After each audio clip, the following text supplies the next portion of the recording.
Yo people, welcome back to the YouTube channel. Listen up, listen up. My cameraman's talking the most grease in the background. How are you, sir, today? What's wrong? Just get on with the video. Okay, please. He's looking a little glum. Chum, I'm in a great mood. I'm in a great mood. I'll tell you why. Because the international break is finally over.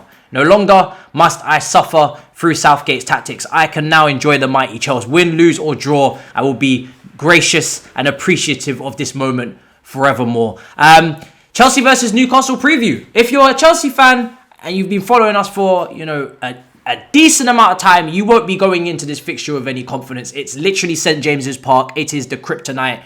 It's the chink in our armour. It is everything, okay? That is wrong with Chelsea. Whenever we play well, or whenever we're in good form, we have an unbeaten record, so to speak, under Conte, or we're looking like the gears are shifting, everything's clicking, the team's got chemistry and understanding. We turn up to St. James's Park and the worst in Chelsea comes out. We suddenly don't even know how to play football anymore. If you look at our last 7 games there, we've only won 1 time at St. James's Park. That record is borderline disrespectful and disgraceful, especially for a size football club the stature of ours. So why does this keep happening? Well, Newcastle just understand us better than we do. They know our weaknesses. Whether it comes to set pieces, wide free kicks and corners, they've always been able to find us out. Whether it's the goalkeeper not coming out and collecting, whether it's a lack of organisation and communication in the centre-backs, or just a lack of marking. There's a lot of zonal marking going on. I've never been a fan of it. But Newcastle have always been able to trump us in this regard. And then going forward, they settled with a low block. They did a 5 at the back against Southampton the weekend before the international break stinker.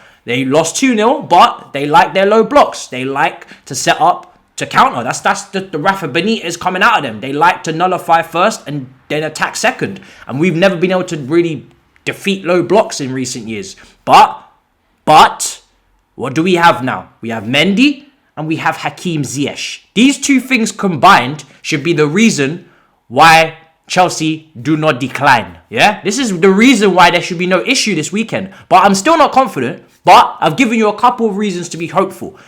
Hakim should be able to defeat the low block. Mendy should be able to collect any wide free kicks and corners. So the two areas where Newcastle really hit us and hit us hard, those two things should not be an issue this weekend. But even still, you never know with the mighty Chelsea. Now, we're coming in very good form. Of course, there is team news as usual. Before I get into that, Newcastle, their threats. Now, really, Saint-Maximin, Superman. Apart from this guy, there's not too much more. You got Callum Wilson in the box to put the ball in the back of the net, and you got Saint on the wings doing a madness. Now, there was a lot of scare this week. Ben Chilwell was out of contention, and he's back in contention. He obviously picked up an injury last weekend against Belgium. Then he was back training for the game against Iceland. Touch wood, thank God Southgate didn't play him. He actually saw common sense and decided, no, we're not going to run Chilwell into the ground in a meaningless Nations League game against Iceland. We're actually going to give him a rest because he's human.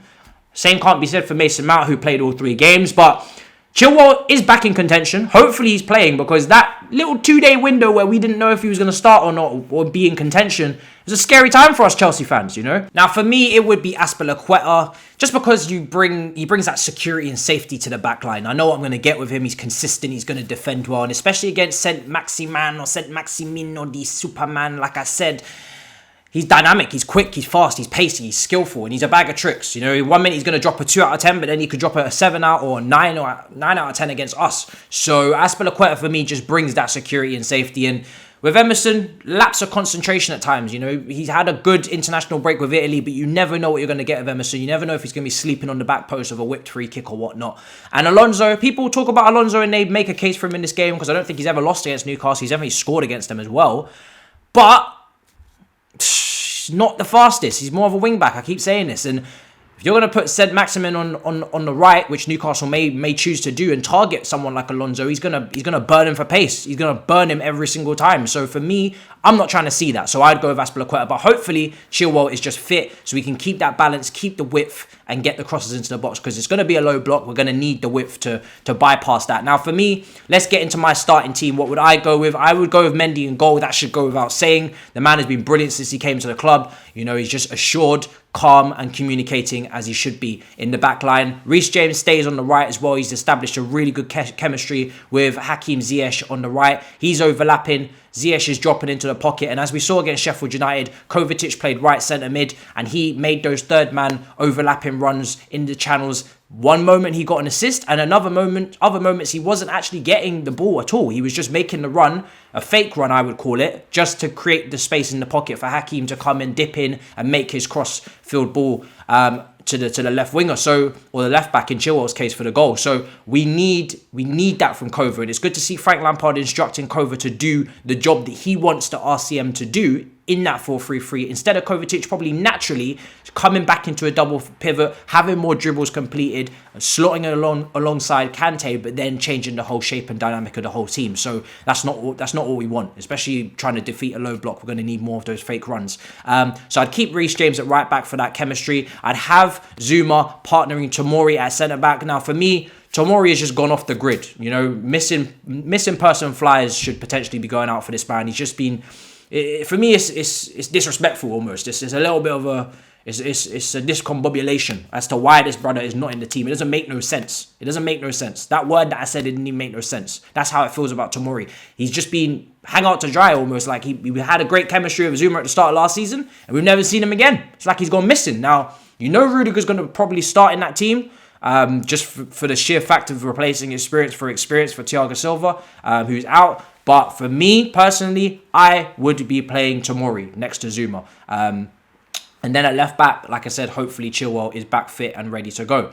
Then I'd keep the same three in midfield. I wouldn't be trying to do any fancy stuff there. No confetti or any lights. We go the same thing that we're used to. You got Kante at holding, who's been playing brilliantly recently in that role. Then you've got either Kai. If he's not ready, then Kova again. Kovacic on the right. If Kai is not ready, and then Mason Mount on the left again. Like I said, doesn't get a breather, this kid, but he's got to go in. He's got to go in and do the job and make those switches out to Reece and make those crossfield balls. And then in the front three, I go Ziyech, I go Timo on the left, and I rest him for the game against Rennes in midweek and play Hudson-Odoi then. But for me, keep the chemistry, keep the goals coming in, play the front three that played last game, put Tammy up front, because we need to treat this game seriously. It's not a mess about. It's not a joke man thing. We need to win this game. We know the opposition. We know the record that we're going in. And like I said, revenge is on the cards once again. Same with Sheffield United. Same thing with Newcastle. Revenge. We need to start letting these mid-table teams know that we ain't here to play games this season. So let's go and get them 3 points. Let me know in the comment section what you think of my team, what would be your team, and whether you're confident. Give me some score predictions as well. I'll see you, man, in a bit. See you tomorrow. Peace. Hey, yo. Real quickly, I got 2 questions. One, do you think tomorrow should have gone on loan to West Ham? I personally would have... Well, I think personally for him, I understand why he didn't go out on loan, because he was confident in making a stay in this team. But at the same time, he's not getting any games. He's like, 4th or 5th choice right now. So he should have gone out on loan and got some minutes under his belt. But so why did he reject it? Heaven knows. Like I said, if I was Tomori, I'd be confident. Like, for me, it's just a disrespect that he's not in the team. I would be confident if I was Tomori and breaking into this team. For me, he should be the next deputy after Thiago Silva. But same thing. Ahead of Rudiger. Now, it doesn't even look like he's had a Christmas. Exactly. It's a joke. I personally don't understand it. He's being frozen out of the team completely. But for me, he's ahead of those two. Do you think he didn't leave because he thought if he left, he wouldn't come back? His future's looking ropey. I must say. It's looking real ropey. Because I don't know whether he's in the long-term plan. If he was, then he'd be getting minutes over Rudiger against Kosovo FC, Krasnodar, whatever you want to call them. Don't make no sense. But bless up to the boy. I hope he can get some minutes, because if he's not, you're going to have to go out on loan in January. It don't make no sense. I feel you. That could be kind of detrimental though, because he could have had a season-long loan, half a season. Yeah. You ain't get the same chemistry, exactly. so on and so forth. Yeah. Second question. Giroud, man.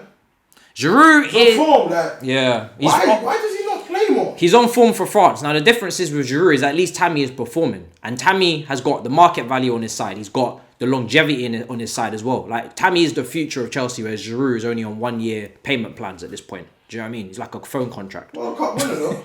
He is. No, 100% respect to him, and I wish he was getting more game time. And I don't want him to leave in January, because I've always said this is probably the world's best target man. Hence the business he's doing for France. But at the same time, the club are prioritising the future of Tammy and not Giroud. And that makes sense as well. So I'm not as vexed on that one. I would want Giroud getting more minutes, because he literally got us into the top 4 last season with Pulisic as well. But Tammy was also a top scorer last season. Based on current form though, not age. I think Giroud's doing it. Yeah, I think on current form I'd still give it to Tammy in a Chelsea shirt. But then for form in France, of course, For country, Giroud's winning. He's clear. Every time Giroud gets on the field for Chelsea, he's doing bits. He's doing all right. This season, he's doing okay. Not great though. Tammy's been doing better. Whereas last season, if we're going off the back of last lockdown, then Giroud should have been second choice this season. Off the back of last season, because he was in better form. But Tammy was automatically ahead of him for the reasons that I suggested. Just longer term. Alright, fair enough. Alright, cool.